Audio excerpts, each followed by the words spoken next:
சமைக்கும்போது ஒரு லவ்வோட சமைக்கணும்டா. அதான் பாதி ருசியே. வெங்காயம் நறுக்கும்போது கூட ரசிச்சு நறுக்கணும், லவ்வோட. வணக்கம் அண்ட் வெல்கம் டு இன்லாஸ் சமையல். இன்னைக்கு நம்ம பார்க்க போற டிஷ் வெஜிடபிள் பிரிஞ்சி. குக்கர்ல செய்ய போறாங்க.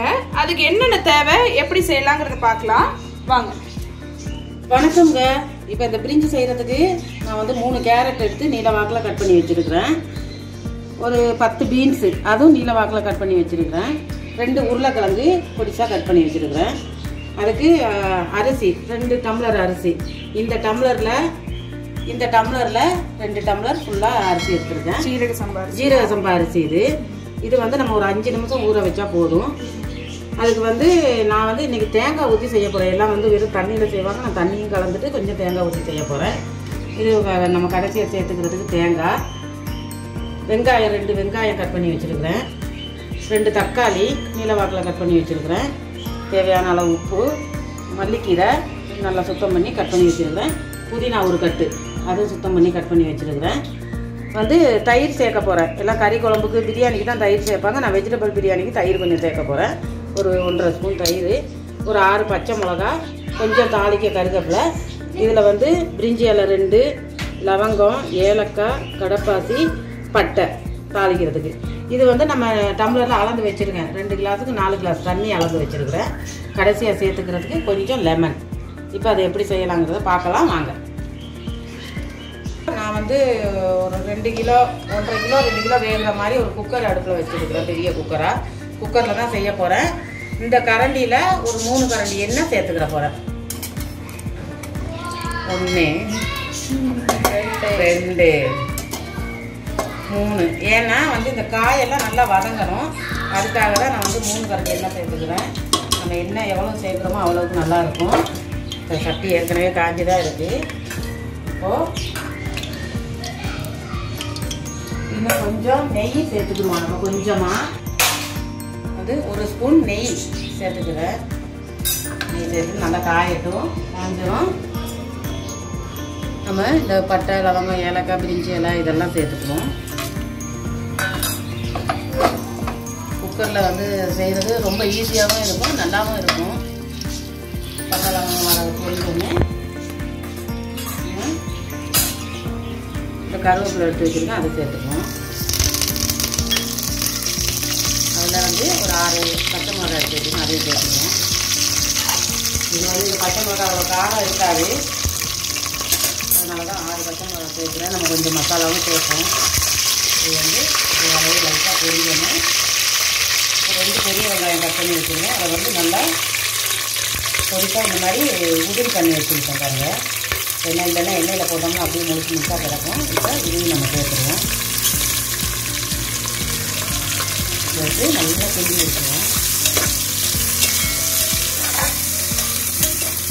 தேங்காய் வந்து சேர்க்குறது டேஸ்ட்டுக்காக தான், நல்ல டேஸ்ட்டாக இருக்கும். கொஞ்சமாக உங்களுக்கு வேணாம்னா நீங்கள் சேர்க்காம விட்டுறலாம். நம்ம இது வதங்குறதுக்கு நான் வந்து கொஞ்சம் கல் உப்பு எடுத்து வச்சுருக்கிறேன். ஒரு 2 ஸ்பூன் போல் அதையும் சேர்த்துக்குவேன்.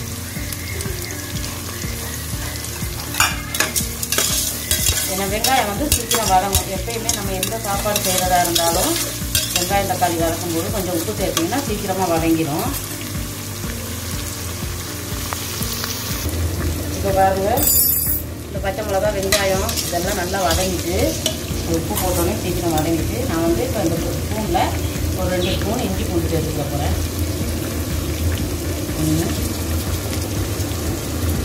1 2 ஸ்பூன் போட்டால் போதும். போட்டு இதையும் நல்லா வதக்கிட்டாங்க. இந்த பச்சை வாசனை போகிறதுக்கு செஞ்சு வச்சுங்க. இந்த பிரிஞ்சி சாதம் வந்து எங்கள் வீட்டு ஸ்டைல் இல்லையா? இந்த டைமெல்லாம் போட்டு செய்வது வந்து நம்ம ஸ்டைல் தானே. இப்போது அதனால் இந்த 2 தக்காளி கட் பண்ணி வச்சுருக்கேன். தக்காளி வந்து நீங்கள் நல்லா பழமாக எடுத்துக்கிறோங்க, அப்போ தான் நல்லாயிருக்கும், சீக்கிரம் வதங்கும். அதையும் சேர்த்துக்கிறேன். சேர்த்து நல்லா கிண்டி வச்சுக்கணும்.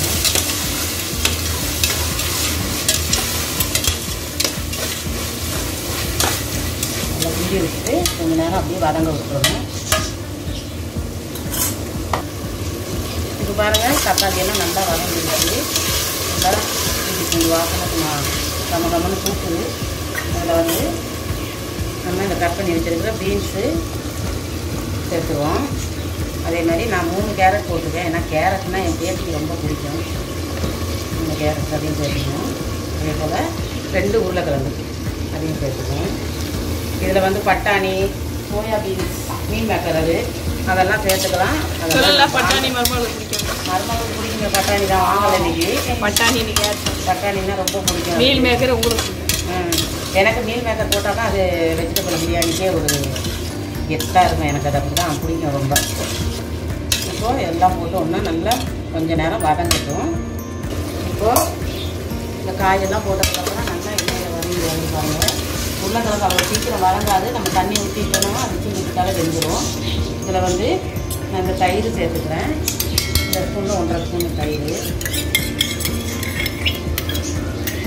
தயிர் சேர்த்துட்டு நல்லா கிண்டி வச்சுக்கணும். இது வந்து நம்ம ஜீரக சம்பா, இது பாஸ்மதி ரைஸு அது இல்லை கொஞ்சம் இல்லைன்னா கூட நம்ம சாப்பாட்டு அரிசியில் கூட செய்யலாம். இப்போ மல்லிக்கீரை சேர்த்துறேன். மல்லிக்கீரை அதோட வந்து புதினா 1 கட்டு அதையும் சேர்த்துறேன். நாங்கள் கொஞ்சம் லவ் பேர்ட்ஸுக்கு எடுத்து வச்சுக்கோம். நம்ம நக்ஷா பாப்பா காட்டுறோம் இன்னைக்கு. அப்படியே காட்டுங்க. நக்ஷாமா இன்னைக்கு டான்ஸ் ஆடுறீங்களா? நக்ஷா பாப்பாக்கு இன்னைக்கு கல்ச்சுரல்ஸ் ஸ்கூல்ல, அதான் அதனால நக்ஷா வந்து நல்லா ட்ரெஸ் பண்ணியிருக்கு, போயிட்டே இருக்கு. இப்போ இதெல்லாம் போட்டு நம்ம நல்லா கிண்டி விட்டுருவோம். நல்லா மிக்ஸ் பண்ணிட்டு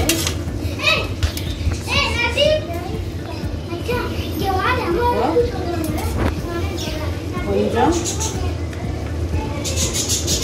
1 ஸ்பூன் மிளகாத்தூள்,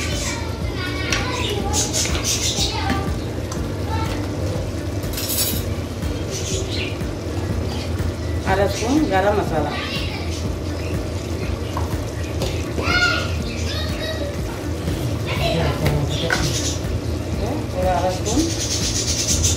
1/2 ஸ்பூன் மஞ்சள் பொடி. இதெல்லாம் போட்டு நல்லா கிண்டி விட்டுருவோம். பிரியாணிக்கு வந்து பிரியாணி மசாலா போடலாம். அது ஸ்டவ் வச்சு எடுத்துக்கிறது. இதுக்கு வந்து இந்த பிரியாணிக்கு வெஜிடபிள் பிரியாணிக்கு தொட்டுக்கிறதுக்கு வந்து நான் வந்து கார முட்டை மசாலா பண்ண போகிறேன். அது நல்லா இருக்கும். முட்டை வெந்துக்கிட்டே இருக்கு பக்கத்தில். இப்போ எல்லாம் போட்டு மிக்ஸ் பண்ணியாச்சு. ஒரு 2 நிமிஷம் கொஞ்சம் வேகட்டும். பாருங்கள் நல்லா கொதிக்குது. எல்லாம் வதங்கி வந்துருச்சு. இப்போ நம்ம இந்த டம்ளரில் 3 டம்ளர் தண்ணி எடுத்து வச்சுருக்கிறேன். அரிசி அளந்த அதே டம்ளர், 1 டம்ளருக்கு 2 டம்ளர் தண்ணி. இது வந்து ஜீரக சம்பாங்கிறதுனால நம்ம கொஞ்சம் கம்மியாகவே ஊற்றிக்கலாம். நான் 3 டம்ளர் தண்ணி எடுத்து வச்சுருக்கிறேன். எதுக்கும் அளந்தே ஊற்றிடும். 1 2 3. இந்த 1 டம்ளர் தண்ணி வந்து நான் கொஞ்சம் தேங்காய் வச்சுருக்கிறேன். அது கடைசியாக கொதிக்கும் போது கடைசியில் அந்த தேங்காய் சேர்க்கறதுக்காக. காயெல்லாம் இப்போ வெந்துடட்டும். இதே நல்லா மூடி போட்டு மூடிடுவோம். பாருங்கள் நம்ம அந்த தண்ணியெல்லாம் விட்டுருக்கோம். நல்லா கொதிச்சிருச்சு. இதில் வந்து நாங்கள் தேங்காய் அரைச்சி வச்சுருக்கிறேன். ஒரு 2 பத்தை 3 பத்தை தேங்காய் தான் இருக்கும். அதை சேர்த்துக்கிறேன். மையா அரைச்சிக்கலாம். நீங்கள் தேங்காய் பால் ஊற்றுறதுனா ஊற்றிக்கலாம். இல்லை வேண்டாம் தேங்காய் பால் வேணான்னா கூட நீங்கள் சேர்க்காமலே செஞ்சுக்கலாம். எங்களுக்கு வந்து எதில் இருந்தாலும் தேங்காய் பால் சேர்த்தா தான் சாப்பாடு நல்லாயிருக்கும். இப்போ நான் அதை எடுத்து வச்சுட்டு 1/2 டம்ளர் தண்ணி அதையும் சேர்த்துக்கிட்டேன். மொத்தத்தில் 2 டம்ளருக்கு 1.5 டம்ளர் தண்ணி, மொத்தம் 3 டம்ளருக்கு 3 டம்ளர் தண்ணி சேர்த்துருக்கேன். இப்போது 2 டம்ளர் அரிசி 3 டம்ளர் தண்ணி சேர்த்துருக்கேன். 3 டம்ளர் தண்ணி. ஏன்னா இது வந்து ஜீரக சம்பா. பாஸ்மதி ரைஸ்னா 4 சேர்த்துக்கலாம். சாப்பாட்டு அரிசிக்கு 5 கூட சேர்த்துக்கலாம். அதை இது ஜீரக சம்பான்றதுனால நான் வந்து கம்மியாக 2 டம்ளர் ஜீரக சம்பா அரிசிக்கு 1.5 டம்ளர் தண்ணி, 3 டம்ளர் சேர்த்துருக்கேன். 3 டம்ளர். இப்போ நான் அந்த அரிசி நல்லா கழுவி வச்சிருக்கிறேன். அதையும் சேர்த்துக்கிறேன். இப்போ கொஞ்ச நேரத்துக்கு முன்னாடி தானே கழுவி? ஆமாம், இப்போ தான் கழுவுறேன். ஏன்னா ஃபர்ஸ்ட் கழுவி வச்சுட்டா விசில் கணக்கு தெரியாமல் குழஞ்சி போயிடும். இப்போ இதுக்கு வந்து நம்ம ஒரு 3 விசில் விட்டு இறக்கினால போதும். ஏன்னா முன்னாடியே கழுவி வச்சா ரொம்ப ஊறிடுச்சுன்னா குழஞ்சிடும். ஏன்னா இது வந்து அரிசி ரொம்ப சின்ன அரிசி. நம்ம டக்குன்னு வெந்து போயிடுது. அதுக்காக நான் உடனே கழுவி எடுத்துட்டேன். ஒரு 5 நிமிஷம் தான். இப்போதான் கொஞ்ச நேரம் முன்னாடி கழுவி. இது கொதிக்க ஆரம்பிச்சோன்னா கழுவிட்டு எடுத்து வச்சுட்டு அந்த மாதிரி ஜீரக சம்பா அரிசி நிறையவும் கழுவக்கூடாதுல்ல, அதனோட ஸ்மெல்லு போயிடும் இல்லையா? 3 தடவை கழுவினா போதும். 3 தடவை கழுவினா இப்போ போட்டு எல்லாம் கிண்டி விட்டாச்சு. நம்ம இப்போ விசில் போட்டுருக்கோம். குக்கர் மூடி எத்தனை விசில் இதுக்கு? நான் 3 விசில் தான் விட போகிறேன். ஏன்னா ஜீரக சம்பா ஏற்கனவே அரை வேக்காடு காயெல்லாம் வெந்திருக்கும். 3 விசில் விட்டுட்டு நம்ம தோசை கல் போட்டு தம்மில் வச்சுக்கணும். அப்படியே வைக்கிறதுனால வைக்கலாம், நம்ம வைக்காமே விடலாம். 3 விசில் உடனே எப்படி இருக்குங்கிறத நம்ம திறந்து பார்த்துக்கலாம். ஸோ இப்போ குக்கர் விசில் விட்டு அது வெந்துட்டு இருக்கு. ஆஃப் பண்ணிட்டு அந்த ஹீட்டில் கொஞ்சம் நேரம் வேகட்டும்னு ஆஃப் பண்ணி வச்சிருக்காங்க. அந்த மிட்வே கேப்பில் வந்து முட்டையை வந்து வேக வச்சு வச்சிருக்காங்க. இப்போ முட்டை கார மசாலா எப்படி செய்யலாம், அதுக்கு சைட் டிஷ்ங்கிறத பார்த்துக்கலாம். இப்போ வந்து ஒரு அரைக்கரண்டி உப்பு சேர்த்துக்கிறேன். அரைக்கரண்டி மஞ்சள் தூள், 2 ஸ்பூன் மிளகாத்தூள், 2-2.5 ஸ்பூன் கூட போடலாம். நான் 6 முட்டை வேக வச்சுருக்கேன். போட்டுட்டு நம்ம அதில் வந்து தண்ணி கொஞ்சமாக மிக்ஸ் பண்ணி இப்போ இதை வந்து நம்ம மிக்ஸ் பண்ணிக்குவோம். உப்பு, மஞ்சள் தூள், மிளகாத்தூள், வெறும் மிளகாத்தூள் இது மிக்ஸ் பண்ணிவிட்டு கொஞ்சம் தண்ணி சேர்த்து நல்லா இப்படி திக்காக கரைச்சி விட்டுக்கிறணும்.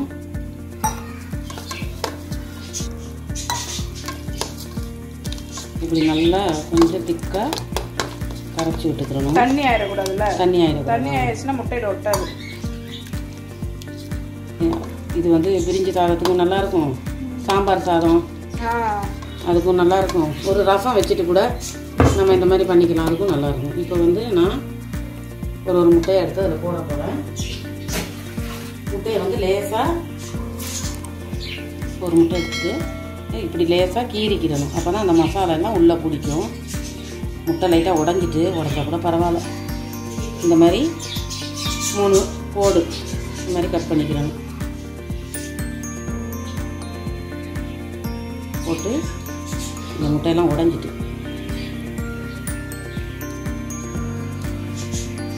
சோறை வந்து விரட்டிக்கணும்.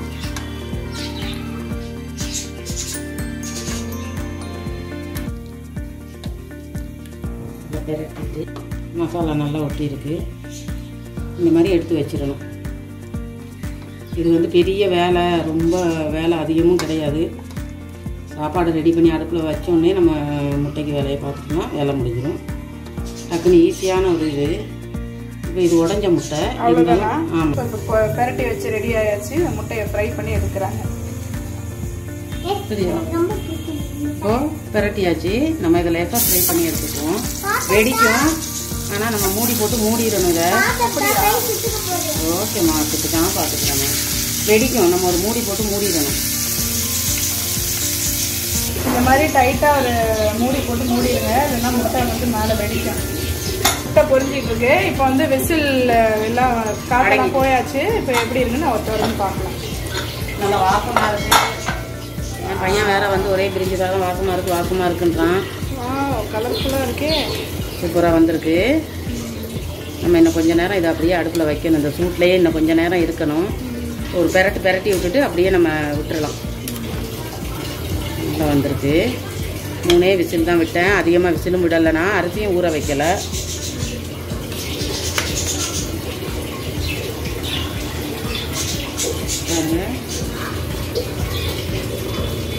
இது வந்து ஒரு பெரட்டி விடுறதுக்காக தான் நான் இப்போ இந்த குக்கரை திறந்தேன்.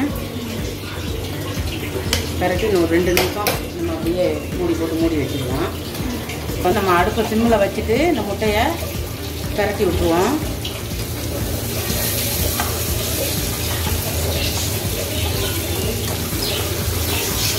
பெரட்டி விட்டால் தான் அடுத்த பக்கம் நல்லா மசாலாலாம் பிறந்து நல்லா வறுத்து வரும். ஸோ நல்ல ஜீரக சம்பா போட்ட வெஜிடபிள் பிரிஞ்சி சூப்பராக ரெடி ஆயிடுச்சு. வாசமும் நல்லா இருக்குது, டேஸ்ட்டும் சூப்பராக இருக்குது. அதுக்கு தொட்டுக்க கார முட்டையும் ரெடி ஆயிடுச்சு. தொட்டுக்க தயிர் பச்சடியும் செஞ்சுருக்காங்க. ஸோ கண்டிப்பாக இந்த டிஷ்ஷை நீங்களும் வீட்டில் ட்ரை பண்ணி பாருங்கள். ரொம்ப நல்லா வந்திருக்கு. அடுத்து ஒரு நல்ல வீடியோடு உங்களை சந்திக்கிறோம். இன்லா சமையலுக்கு சப்ஸ்கிரைப் பண்ணாதவங்க எங்கள் சேனலுக்கு சப்போர்ட் பண்ணுங்கள். மறக்காமல் சப்ஸ்கிரைப் பண்ணுங்கள். ஓகே, தேங்க்யூ, பாய். ஓகே, பாய்.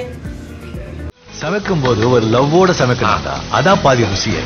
வெங்காயம் நறுக்கும் போது கூட ரசிச்சு நறுக்கணும், லவ்வோட.